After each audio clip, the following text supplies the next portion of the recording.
In this video, I'm going to show you how to repair the most common issues with an electric dryer.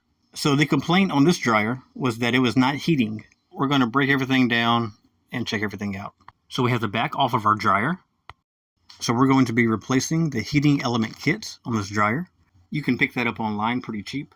So since we're going to test everything and replace everything, whether it needs it or not, we're going to start with the thermal fuse. And you're going to need a 1/4 inch socket or a 1/4 inch nut driver to remove the screw. Then you're going to remove the flag terminals from the thermal fuse. Then we're going to get a multimeter and turn it to continuity. You can pick up a multimeter at Walmart or any home improvement store. They have prices ranging from $20 up to several $100s. So what we're going to do is we're going to turn our meter to continuity.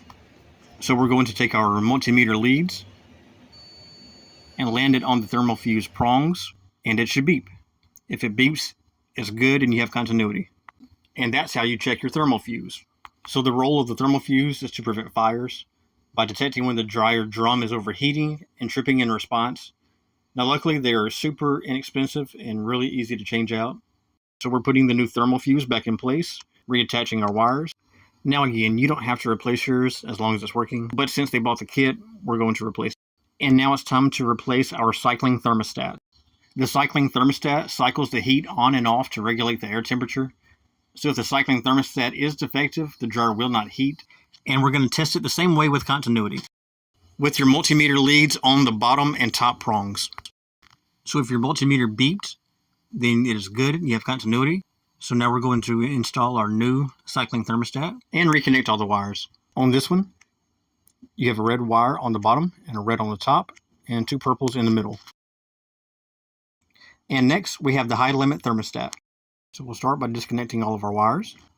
And you want to be careful when doing this so you won't bend anything. So the high limit thermostat is a switch that acts as a safety mechanism to keep the dryer from overheating.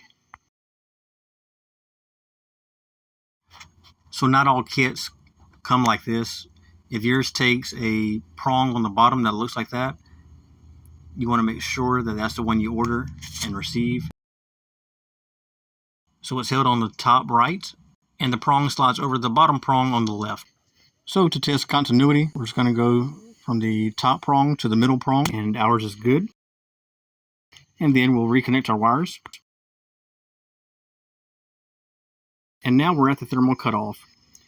The thermal cutoff acts as a safety device to disconnect the current to the heating element in case it malfunctions. Otherwise, the temperature will rise to dangerous levels and possibly start a fire. So we remove the old thermal cutoff and install the new one. And we'll test the thermal cutoff with continuity.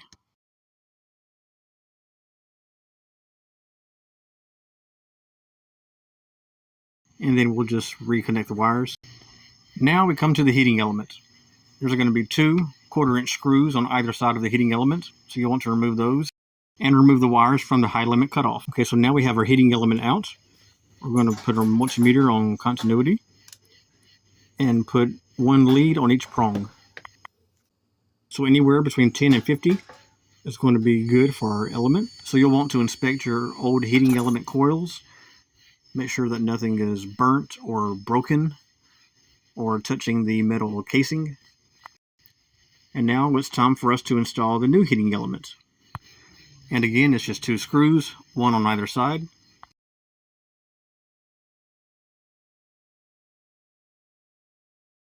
And then it's time to reconnect our wires to our high limit cutoff.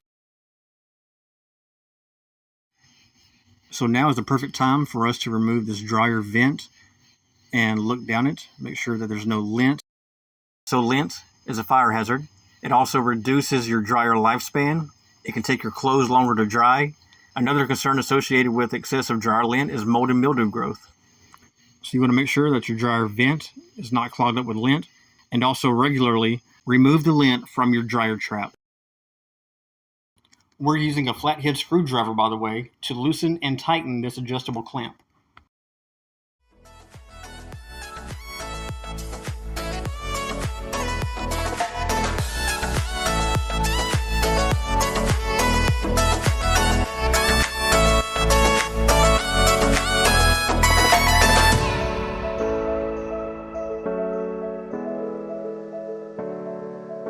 And that's it.